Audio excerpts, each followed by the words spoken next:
Welcome to Paint Ed. PCA provides painting contractors with connections they need to grow their business. To find out more and to become a member, visit pcapainted.org. Find more great content just like this on PCA Overdrive.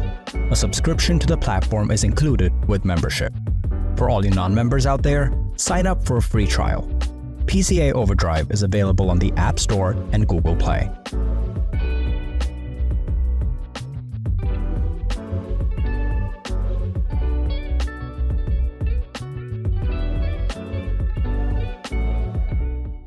You get to a point in your life where you realize the value you take from conversations is based on the quality of the questions you ask and the quality of the conversations you have. And I think at the same point, you also realize the importance of where you spend your time and who you spend it with. Welcome back to the Elite Business Advice Podcast. If you're new here, my name's Chris Moore, the founder of Elite Business Advisors, the host of the podcast here. I hope you guys enjoyed last week's 250th episode of the EBA podcast. I hope you found value in thinking through the power of consistency we talked about, but I also hope you enjoyed hearing from a handful of our listeners and clients from over the years and the nuggets that they had to share. I appreciated the words that they had to say. I appreciated some of the case studies a few of them shared in working with us. It actually wasn't really even our intention, but I thought it'd be a great inspiration, hopefully, to help people understand, like, we can always change, right? It doesn't matter where you're at, what's going on, you can always change, you can always pivot, you can always grow and become better. And so I hope that was helpful. And as we had that group share on the episode, it kind of got me thinking of the power of community. And I thought this would be a great episode to kind of piggyback on last week's as we get back into some normal episodes again, of what the power and the benefit of community can bring in our lives, how that can help that consistency that we talked about last week. I think for me, our role here in being able to benchmark in this industry, right? That's one of my favorite things about what we do here for myself and our team is we get to benchmark with hundreds of painting contractors throughout this industry, whether it's our clients that we've worked with previously, our friends in the industry, like people that we know and have association with. Like, we get to benchmark a lot in this industry to see what works and what doesn't. And there's one belief around community that I think can have the power to help you or it can hurt you in your business if you don't take advantage of it, right? I think for a lot of people, it can be a limiting belief in why they never get ahead, but it can also be the thing that helps you get ahead, right? I hear that from people. Well, yeah, that's awesome that you go to PCA Expo and you can do that. I could never do that, right? Like, I know that's a dumb example, but I've literally heard that before. Right, man, I think that's so cool that you went to, Slavik's retreat in Minnesota and you get to spend time with people like that. Like, I don't know. I could never do that, right? Like, what do you mean you could? Like, you could if you want to, right? Like, if you're willing to do that, right? So don't let it be a limiting belief. And so I want to share a couple things to think about when it comes to community, what our community is, the psychology behind it, and how to make sure we use community for our benefit to get ahead this year. So I hope it helps. Thanks for plugging in. This is the Elite Business Advice Podcast. So there's a saying out there that says your life will become a sum of the 5 people you hang around the most. I'm going to let that sink in for a second. For some of you guys, you got really excited about hearing that phrase. For some of you guys, you might think about that and you might go, wow, maybe I need to rethink some stuff in life, right? And I'm not saying this is the time to go cut out friends or cut out family or do any of that, but I do want you to have some honest conversations with yourself, to give yourself some space and some grace, to maybe have some hard thoughts, some hard conversations with yourself, with your spouse, maybe with friends and family if you need to, right? Because who we spend our time with is who we're most likely to turn out to become, right? Everybody's thoughts and actions and beliefs and attitudes will eventually rub off on us. And again, I would rather be the dumbest person in the room than the smartest person, right? There is a time and a place, and this is a balance I think some people struggle with, of getting our cups filled by being around good quality community so that we can then be a blessing and hopefully fill the cup for others. But it's called a balancing act, right?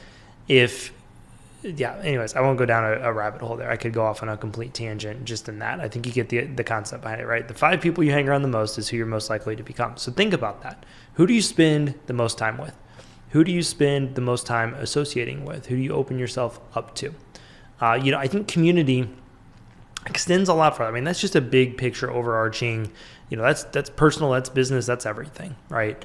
And so, I think if you think of, I'll use you guys as painting contractors as a quick example here. If you spend a lot of time with successful, professionalized, systematized painting contractors, let's say there's 5 in your area that are just the best, and you go to lunch with them frequently, and you spend enough time around them, you're going to start to gravitate to be like that. Okay. If you spend time with the 5 most unprofessionalized, unsystematic, dumpster fire of a business owner, painting contractor in your area, and you spend time with them every week, you're going to start giving in to their limiting beliefs that say, oh, I could never go to PCA Expo. Oh, I could never go to the Elite Business Retreat. That's what you're going to start thinking like. Okay, so think about that. If you spend every day or every week or once a week with people, you're going to start to think like them. I think community goes a lot deeper than just obviously our businesses, although I'm going to come back to that one here soon. But I think community, there's a big part of community in like raising kids in a family, right? I think there's been a big generational change in some stuff with that. There's a lot of books out there. I think a lot of it is why working parents struggle. We don't have the village. Thankfully, I can say personally, we do have a pretty great village around us. It can still be a struggle sometimes with both Christine and I's workloads. You guys have probably heard that really a lot, probably a year ago. But I think there's a lot of shifts in the world that kind of, force a lot more dual income families to work. And I won't get off again on a tangent there. I could have spiraled this into probably a 7-part episode. But I think there's community in that, right? Like we're very thankful that we have a good group of friends around us, that we have a good group of, that my parents live close by. We've got some great neighbors in our cul-de-sac that they've got girls and they've all just grown to love our boys. Godparents, like we have a great community around us to help do it. Is it hard some days? Yeah, of course it still is, right? But we have a good community to support ourselves with. And I know we're very thankful and very grateful for that. Not everybody has that, especially if you've moved to a new city and moved away from family. Like that's hard to do, right? There's community though. Also, again, going back to business, there's things like the PCA. There's things like the Elite Business Retreat coming up in July, 22nd through 24th. Go get your tickets. Shameless plug, not even intentional. There's things like our client community that we are very intentional about building a community of support around our clients. Like, yeah, what we do is one-on-one coaching or group coaching if you're in our group program. But like we have a whole supportive community around you with a once a month mastermind, with the Slack workspace. A lot of things that we do to breed community within our clients. And it's cool to see how that spun off and the relationships formed with it, right? We had a handful of our clients like rented an Airbnb together. I think 3 different ones rented an Airbnb together down in Florida, right? And they all had a great time and rode back and forth. Like it was cool to see that, right? I know we got a few of them taking a trip coming up here in a couple of months too. Like it's cool just to see the community that's been built even here in our circle. I want to talk about how do we leverage community in a great way. Again, as we think about this, I think about the people that we've been able to surround ourselves with. And this industry has brought a lot of amazing people into our life, into my life personally. I talk a lot about Nick, the Ask a Painter guy, the infamous influencer spear fisherman. There's a whole joke behind that. I talk a lot about the Kuipers. I talk a lot about Juan Vasquez, and I could name so many more people, right? John McFarland and I've gotten to be super close. I've talked about that a lot this year in our accountability every day. Michael Chaney, I've enjoyed getting to know her over the last year. Like, I'm just going to stop naming names because I'm going to leave somebody off and I'm going to feel terrible. But like, this industry has brought a lot of great people into my life. And I think one of the best pieces about that is the genuine human beings behind it, right? It's it's not just about a business component or a business relationship. Like the friendships that have blossomed from what kind of started out as some sort of a professional or business relationship, or hey, we're all kind of in the same goal of helping professionalize and influence this industry, right? Nick was really helpful in the very beginning and kind of introed me into doing some of the speaking events for Sherwin throughout the country where he couldn't get to all of these different districts requesting, right? And he was super helpful in kind of getting me off and going and how he was doing those days and what did they look like and here's how to make them a success. And that's what started that friendship that's now blossomed into, or that's what started the relationship that's blossomed into a great friendship now, right?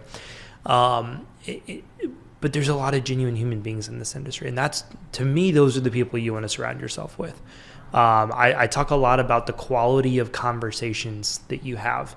And I think you get to a point in your life where you realize the value you take from conversations is based on the quality of the questions you ask and the quality of the conversations you have.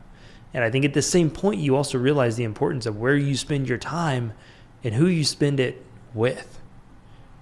I know for me, that was a huge revelation I've had in the last couple of years as time has gotten more precious, as balancing work and home and just life in general. And it's like, I feel like my time is limited in who I get to spend it with, who I talk to, who I get to hang out with, right? And not even limited in a terrible way. It's just important, right?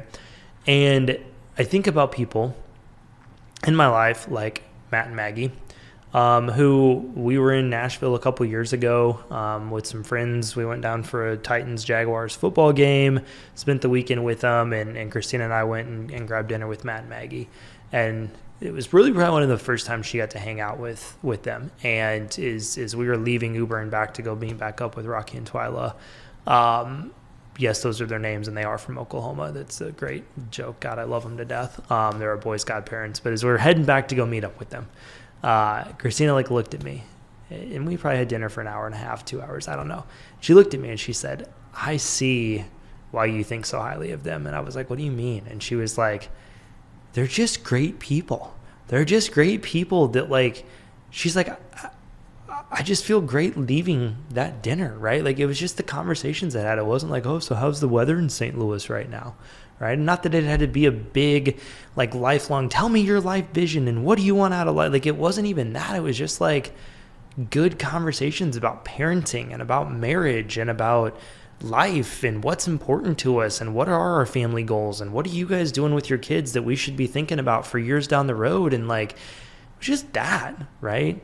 And I'll never forget flying up to Nick's retreat this year. It was a 6 a.m. flight out on Tuesday morning. I don't do 6 a.m. flights unless I have no other choice in the world. Or fly in early on Monday, be up there. I also like that idea too, in case there was some issues with snow either here or in Minnesota. And so, I was didn't really want to be gone an extra night for my family, but, realized it probably just made sense. And then was debating it. And then I heard that Matt and Maggie were flying up the day early too. And Maggie was like, "Hey, if you're coming in, you're going to dinner with us and you can just ride up with us." And I was like, "Well, I'm booking this flight right now in my hotel because if I get a chance to spend extra time with you guys, that's worth it." Right. And Nick's retreat was great, but I think honestly, all the extra time I had just with them, dinner, breakfast the next morning, riding up with them to and from the airport, random conversations about our business, about their business, again, about life, just whatever. Right. And so think about that. If you're trying to figure out who you should spend your time with, who's in your community, right? Who's in the positive community versus the negative community. For me, it's what are the quality of the conversations you're having? It doesn't have to be mind-blowing, earth-shattering ideas. It's just sometimes it's how do you feel after you talk to that person? Do you feel drained or do you feel excited? And I actually talked to Maggie yesterday for a little bit. I was mad that it was up against a client meeting because I was like, Maggie, I was like, "You have time. I would love to talk to you for 20 more minutes. I need to go and, hop on this." But those are the people that I love to talk to, right? There's a group of friends of ours. I shudder to say this a little bit. I don't think any of them will ever hear this. That we've kind of had some revelations with, we love them. but we all went on a trip last year. And like I got home and I was like, that was a lot of work and a lot of money and like lining up sitters. And like I got home and I was kind of like, it was okay. We had a good time, I guess. Like the dynamic of our group has just shifted so much over the years, and that's fine. Like we all love each other. We'll still spend time with them and again, love on them. But like, honestly, I'm like, I don't know if we're going to do that trip again this year. We've overcommitted to a lot too.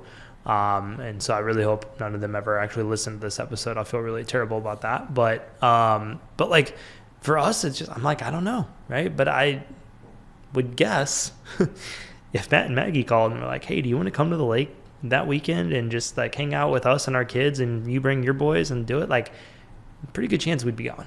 Right. Or if Nick called me and it's like, hey, can you come, do you want to come to Minnesota? Right. Or like, again, anybody that I'm talking about just being in our community that we have quality conversations and get to do life with. And so it's just kind of forced us to like think about that a little bit this year. And we hate it.